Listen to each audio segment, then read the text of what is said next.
Bom dia a todos. Muito obrigado pela presença aqui no seminário de álgebra da UFO, da FAMACHE. Hoje nós temos o Valteir de Paula Ferreira. Ele foi nosso aluno aqui na UFO de mestrado, justamente eu fui orientador dele. Ele defendeu o mestrado em 2021 e desde 2021 ele está fazendo o doutorado agora na Unicamp com o professor Pietro Speciali e justamente ele vai falar hoje conosco sobre um dos trabalhos dele já aceito, já publicado, né, em revista. Então, com você a palavra, Valteir, ficamos muito felizes, né, de que você possa participar do nosso seminário e que tenha sido nosso aluno aqui do mestrado. Pode começar. Obrigado, Valteir. Ok, muito obrigado, Gonzalo. Então, bom dia a todos e a todas. Como bem comentado pelo professor Victor Gonzalo, meu nome é Valteir de Paula Ferreira, sou aluno do curso de doutorado em matemática aqui na Unicamp, na área de geometria algébrica em característica positiva, sob orientação do professor Pietro Speciali. Aí hoje eu vou falar um pouco sobre a pesquisa que eu venho desenvolvendo aqui na Unicamp, na área de geometria algébrica em característica positiva. Então, hoje eu vou falar sobre curvas planas extremais de grau Q-1 sobre corpos finitos. A apresentação está dividida em 5 tópicos. Primeiramente, na introdução, eu vou fixar algumas notações que eu vou utilizar durante toda a apresentação. Depois, eu vou falar sobre o limite superior de Cicla. Depois, eu vou falar sobre curvas extremais de grau Q-1. E, por fim, eu vou falar sobre as conexões que existem sobre essas curvas extremais de grau Q-1 com a teoria de Storr-Vollek e com hipersuperfícies com muitos pontos FQ racionais. Então, a menos que seja mencionado ao contrário, o FQ vai denotar um corpo finito com Q elementos, onde Q é a potência positiva de um primo positivo, e K maiúsculo aqui vai denotar o fecho algébrico de FQ, ou seja, o menor corpo algebricamente fechado que contém esse corpo finito. E uma curva plana definida por um polinômio f, que é definido por essa expressão aqui, né, o conjunto de zeros nesse meu polinômio aqui, eu vou falar que uma curva plana ela é definida sobre fq se existir um lambda pertencente a k, onde k aqui é o fecho algébrico de fq, não nulo de tal modo que essa expressão, lambda vezes f, é um polinômio com coeficientes fq. Então, se uma curva plana satisfazer essa condição, eu vou falar que é uma curva definida sobre fq. Além disso, os pontos da minha curva que estão em P2FQ, o espaço projetivo de dimensão 2, sobre o corpo finito FQ, eu vou falar que são pontos FQ racionais da minha curva C. Além disso, eu vou denotar por C de FQ o conjunto de todos os pontos FQ racionais da minha curva. Bom, agora se eu considerar C uma curva definida por um polinômio F, e D aqui como sendo o grau desse meu polinômio, um problema bastante natural, bastante estudado na minha área, é tentar determinar o número de pontos FQ racionais dessa minha curva, dependendo de certos invariantes da curva, do grau e da cardinalidade do meu corpo finito. Só que, no geral, esse problema é bastante complicado. Então, o que a gente realmente tenta fazer é tentar determinar bons limites superiores para o número de pontos FQ racionais da minha curva. Aí, bom limite superior no sentido de que é um limite superior, ou seja, se eu considero C uma curva de grau D sobre um corpo finito FQ, então a quantidade de pontos FQ racionais sempre vai ser menor ou igual a esse limite superior, e em algumas situações existe uma curva de grau D de tal modo que tem exatamente essa quantidade de pontos FQ racionais estabelecida por esse limite superior. E uma vez feito isso, é bastante natural você tentar classificar as curvas que têm exatamente a quantidade de pontos FQ racionais desse limite superior que eu dou, né? Que é o que a gente chama de curvas extremais, as curvas que atingem esse limite superior. Então, agora, eu gostaria de falar um pouco sobre o limite superior de Cicla. Primeiramente, eu vou fixar uma notação aqui. Eu vou denotar por C, D de FQ o conjunto de todas as curvas planas de grau D maior ou igual a 2, definida sobre FQ sem componente FQ linear. E dado C uma curva desse meu conjunto aqui, uma curva de grau D, definida sobre FQ sem componente FQ linear, eu vou denotar por NQC a cardinalidade dos pontos FQ racionais dessa minha curva. Bom, Peter Sickler, em 2008, ele mostrou que se eu tivesse uma curva sobre essas condições aqui, então a cardinalidade dos pontos F-racionais seria menor ou igual a D menos 1 vezes Q mais a parte inteira de D dividido por 2. E nesse mesmo artigo, ele faz uma conjectura analisando algumas situações. Ele fala que esse limite superior poderia ser melhorado para essa expressão aqui. Então, se eu pego uma curva sobre essas condições aqui, uma curva de grau D, definido sobre FQ sem componente FQ linear, ele conjecturou que a cardinalidade dos pontos FQ racionais dessa curva é sempre menor ou igual a D menos 1 vezes Q mais 1. Em 2009, Roman e Kim apresentaram o seguinte exemplo de uma curva de grau 4 definida sobre F4, definida por essa expressão aqui, com 14 pontos F4 racionais. E agora observe que se eu faço D igual a Q igual a 4 nessa minha expressão aqui, eu obtenho 13, né? Então, significa que a curva definida por essa expressão, ou projetivamente equivalente a ela, né, tem 14 pontos FQ racionais e tem um ponto F4 racional a mais do que esse limite superior. Logo, esse limite superior não seria verdadeiro nessa situação. E depois, numa sequência de 3 artigos, eles conseguem mostrar que essa é a única exceção que ocorre a menos de equivalência projetiva. Então, foi um artigo publicado em 2009 e 2 artigos publicados em 2010, para eles conseguirem estabelecer o seguinte resultado, que hoje é conhecido como limite de Sickler.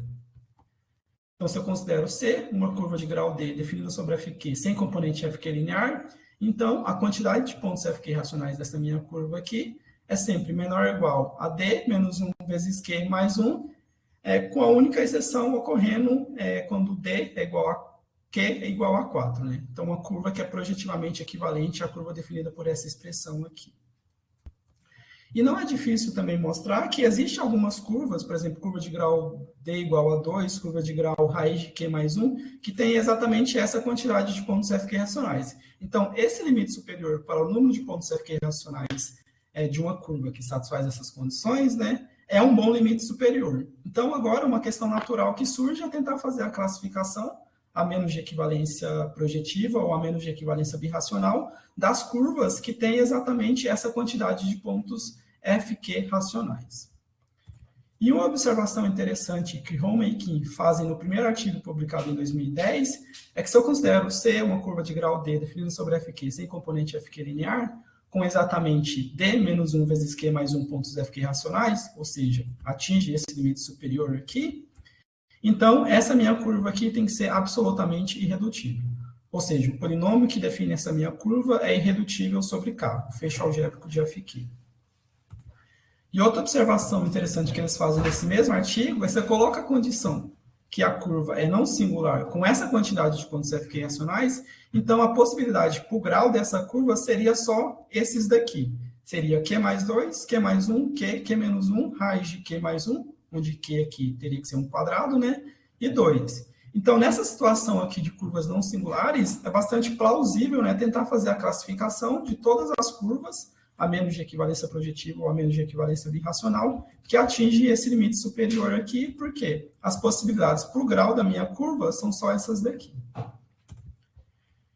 E não é difícil também construir um exemplo para cada D nessa minha lista aqui, de uma curva sem componente FQ linear, definida sobre FQ, de grau D não singular, que tem exatamente essa quantidade de pontos FQ racional, D menos 1 vezes Q mais 1. Além disso, se eu excluo o Q menos 1 dessa minha lista aqui, existe uma classificação conhecida das curvas extremais não singulares que atingem o limite superior de Sickler, que eu organizei nesse seguinte teorema aqui.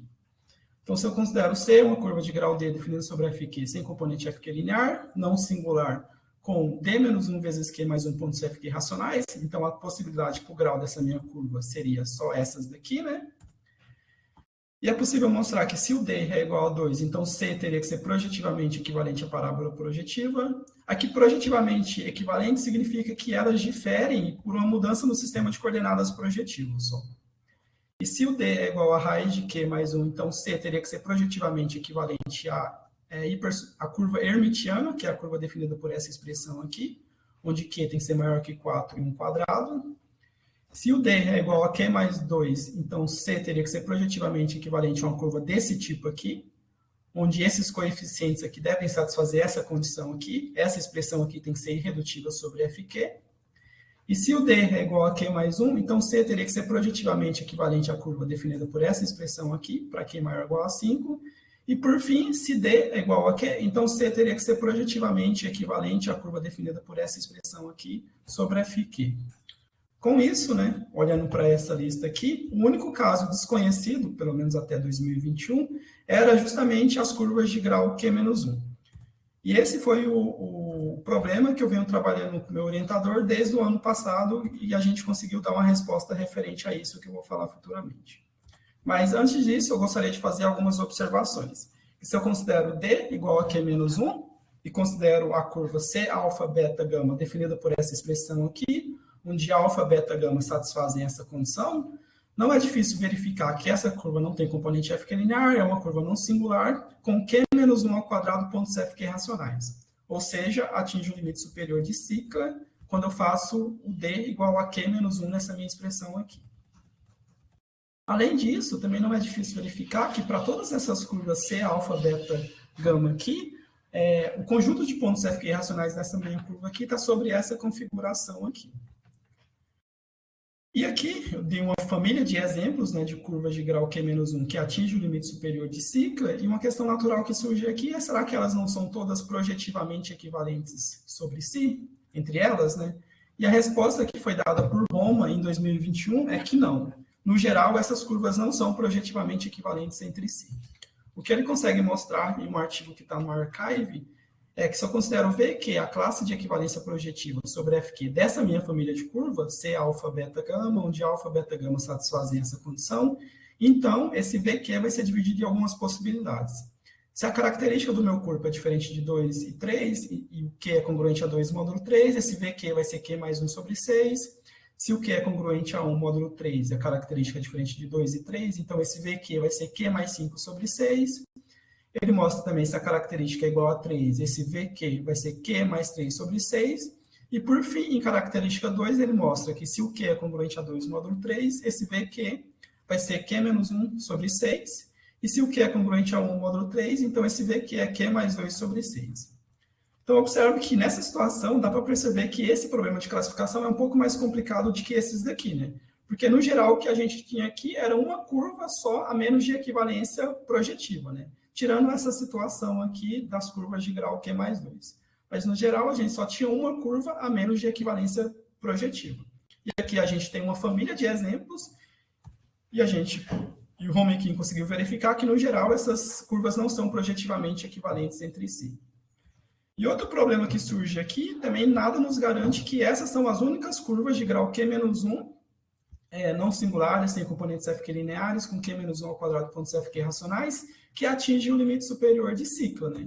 Então, outra questão que surge naturalmente aqui é, será que existe curvas de grau Q-1 sem componente FQ linear, não singular, que atinge o limite superior de cicla e não seja projetivamente equivalente a nenhuma curva desse tipo aqui? É uma questão que surge aqui também, né? Então, agora, eu gostaria de falar sobre as curvas extremais de grau Q-1. E foi o que eu estudei juntamente com o meu orientador, Pietro Speciali, ano passado, para tentar dar uma resposta referente a essa indagação aqui. O que a gente consegue estabelecer é que aquela indagação, essa pergunta aqui, a resposta é negativa. Não existe, pelo menos para Q maior ou igual a 5, uma curva de grau Q-1 que não seja projetivamente equivalente a uma curva do tipo C, alfa, beta, gama. Então, o resultado que a gente mostra é que se eu considero X uma curva de grau Q-1 definida sobre FQ, sem componente FQ linear e não singular, se a quantidade de pontos FQ racionais dessa minha curva é Q-1 ao quadrado e esse Q é maior ou igual a 5, então vai ter que existir alfa, beta, gama pertencente a FQ, não nulos, de tal modo que alfa mais beta mais gama é igual a 0, e x é projetivamente equivalente a essa curva C, alfa, beta, gama sobre FQ. Bom, vou dar uma ideia bem superficial sobre essa demonstração desse resultado aqui. O primeiro tópico é uma certa caracterização para essas curvas C, alfa, beta, gama. Então, se eu considero L como sendo o conjunto de todas essas curvas C, alfa, beta, gama, a gente consegue caracterizar elas da seguinte maneira. Como eu já tinha comentado anteriormente, a primeira implicação aqui é trivial, né? Se eu considero uma curva desse tipo aqui, o conjunto de pontos FQ racionais dessa minha curva está sobre essa configuração. A parte interessante dessa equivalência é a volta, né? Que se eu considero uma curva de grau Q-1, cujos pontos FQ racionais estão sobre essa configuração aqui, então essa C aqui vai ter que ser uma curva do tipo C, alfa, beta, gama. Bom, com isso, se eu considero A0 como sendo a cardinalidade de todas as retas em P2 definido sobre FQ, de tal modo que não intercepta nenhum ponto FQ racional da minha curva, então seria suficiente a gente mostrar que esse A0 é igual a 3. Por quê? Porque a minha curva tem Q-1 ao quadrado pontos FQ racionais. Então, o complementar da minha curva vai ter 3Q pontos FQ racionais. Se a gente mostrar que esse A0 é igual a 3, essas minhas três retas não podem ser concorrentes. Então, a gente vai conseguir uma mudança no sistema de coordenadas projetivo de tal modo que essas três retas que eu considero aqui nesse A0, nesse meu conjunto aqui, esteja sobre essa configuração aqui, né? Seja justamente V de X, V de Y e V de Z. Logo, né, por essa equivalência aqui, a gente consegue mostrar que se minha curva satisfaz essa condição aqui, o A0 é igual a 3, ela vai ser projetivamente equivalente a uma curva do tipo C, alfa, beta, gama. Bom, é claro que a priori, né, não tem nenhum motivo, pelo menos nenhum motivo claro, para realmente uma curva satisfazer essa condição. Uma curva de grau Q-1 com Q-1 ao quadrado pontos FQ racionais. Porque a gente tem 3Q pontos FQ racionais no complementar e tem várias configurações possíveis, né? Essa é uma configuração bem específica. E um resultado que a gente mostra que faz a gente começar a acreditar que realmente isso daqui acontece é a seguinte proposição, que pode ser considerada a proposição central para realmente mostrar esse teorema.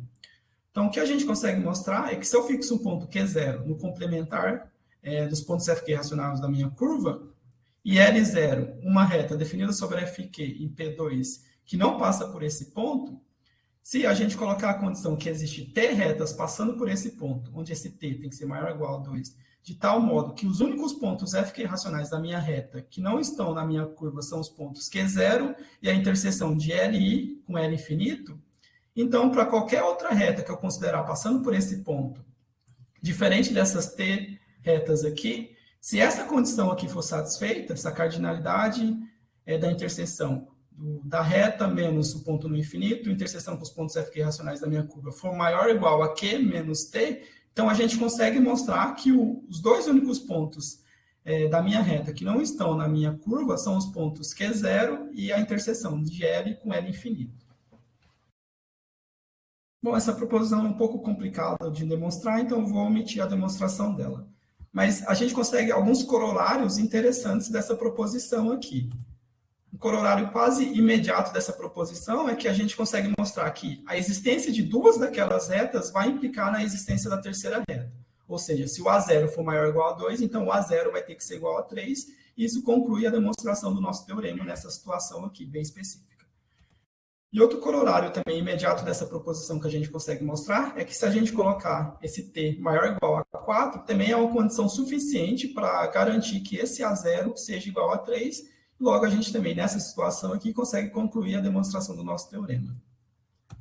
E por fim, agora não é um corolário imediato da nossa proposição, precisa de um pouco mais de trabalho, tanto que eu coloquei como lema, a gente consegue mostrar que a existência de uma reta vai implicar a existência das duas outras retas na situação em que o Q é maior ou igual a 8.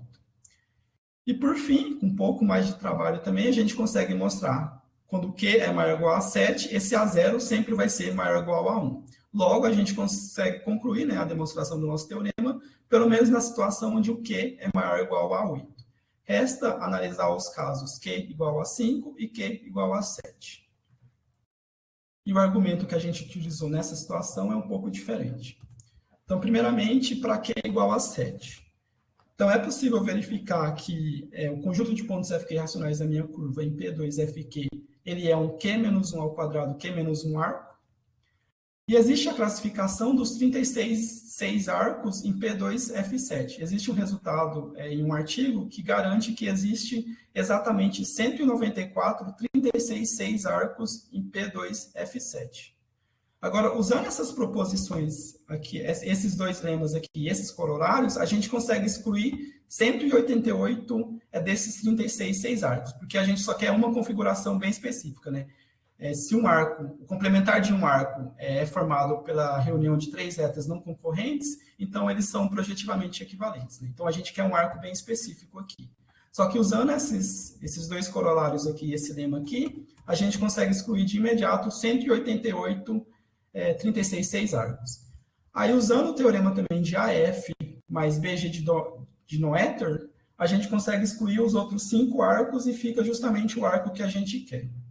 Por exemplo, se a gente considerar que os pontos FQ racionais dessa minha curva é esse meu arco aqui, é possível verificar que esse conjunto de pontos aqui é um arco.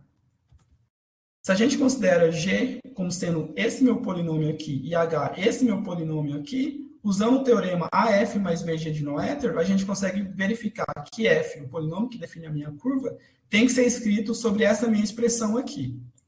Logo, calculando F em algum desses pontos aqui, alguns pontos específicos, a gente consegue verificar que α1 até α6 tem que ser igual a 0.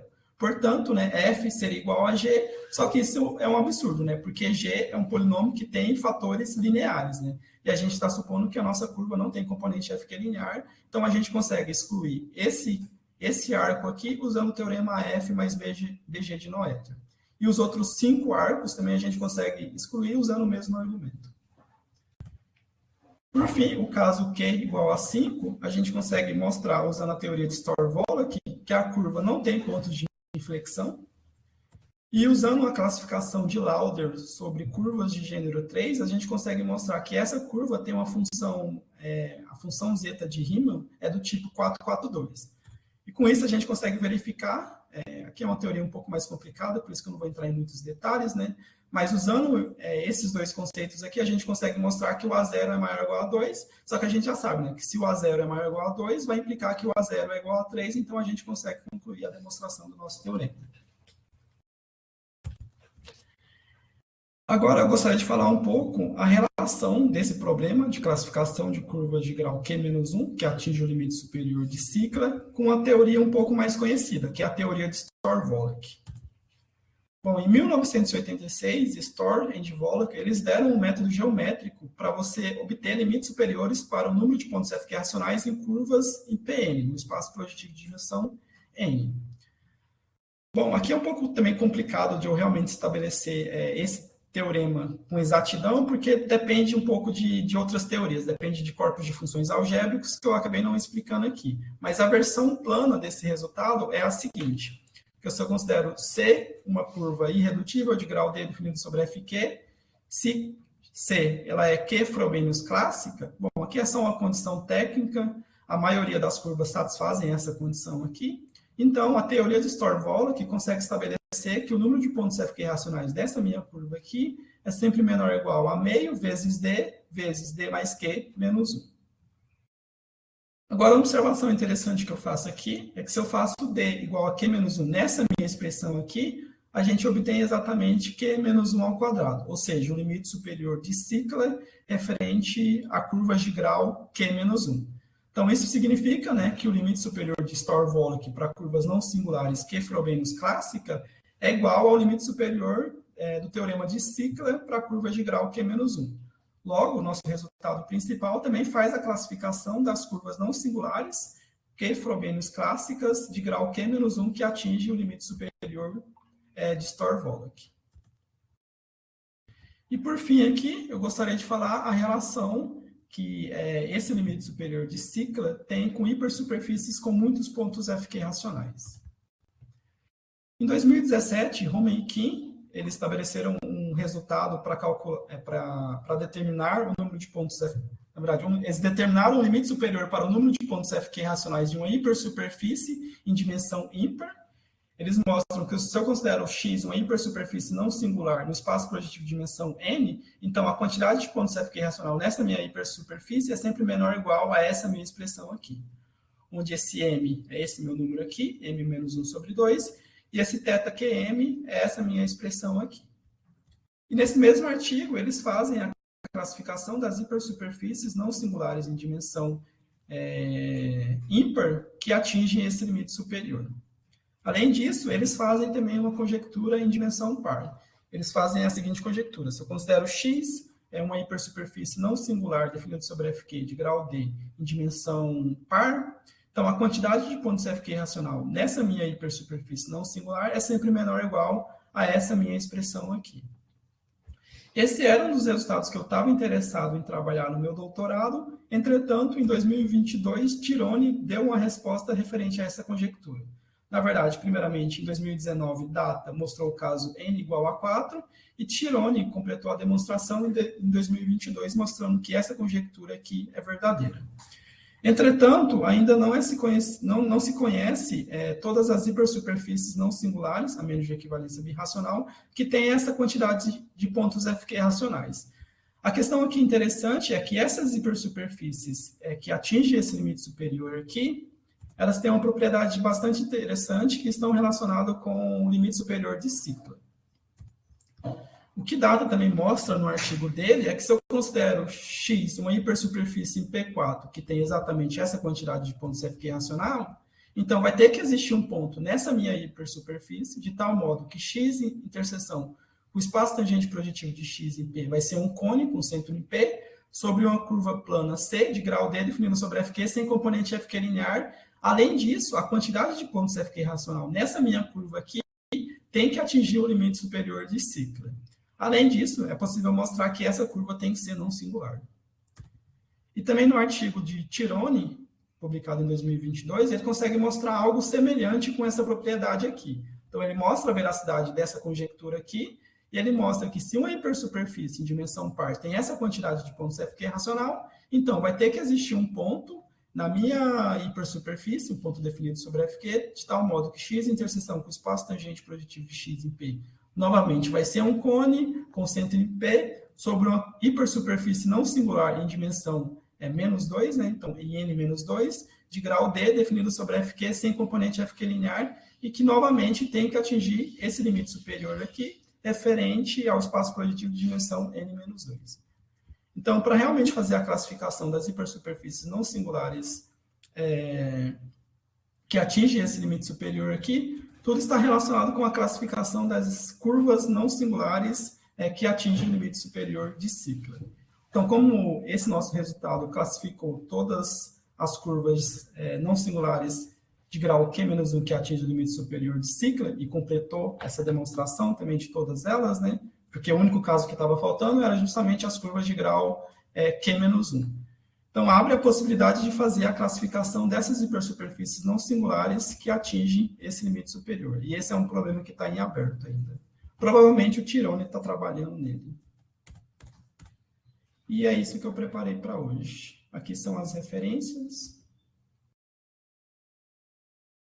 E aqui é o meu artigo que foi aceito recentemente para ser publicado na Elsevier. Tem 1 mês e meio, mais ou menos. Então é isso. Muito obrigado, Valteir.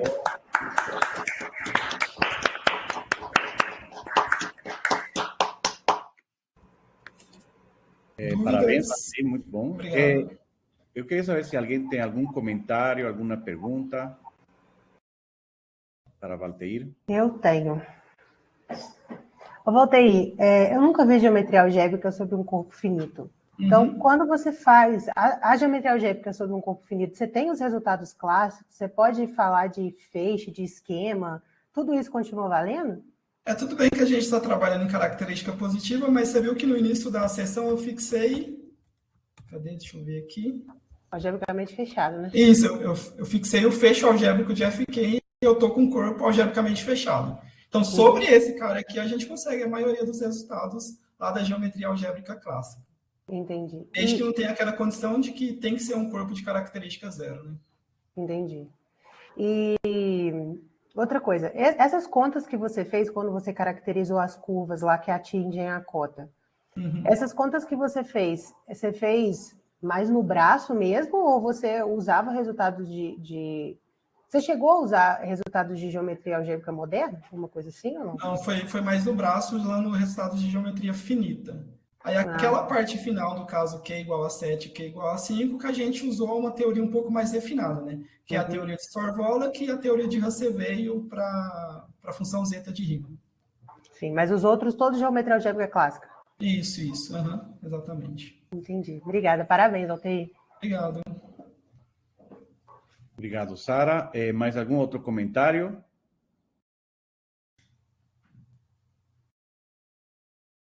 Eu tenho uma dúvida também, Walter.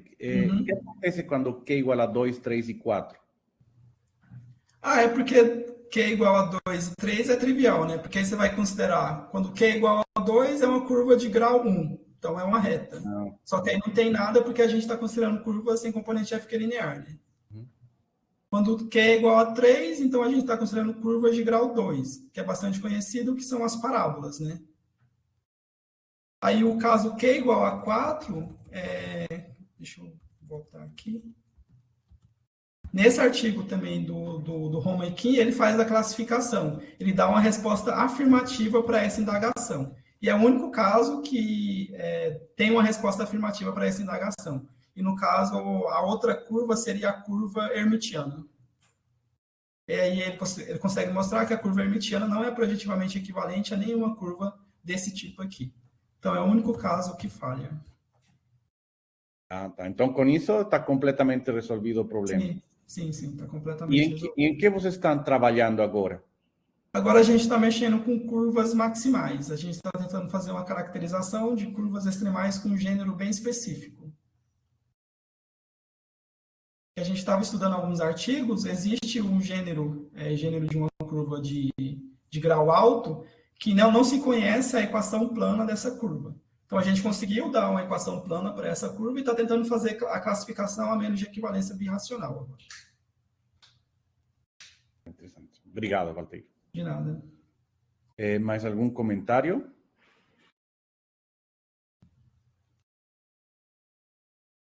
Então, vamos agradecer novamente, Walter. Obrigado.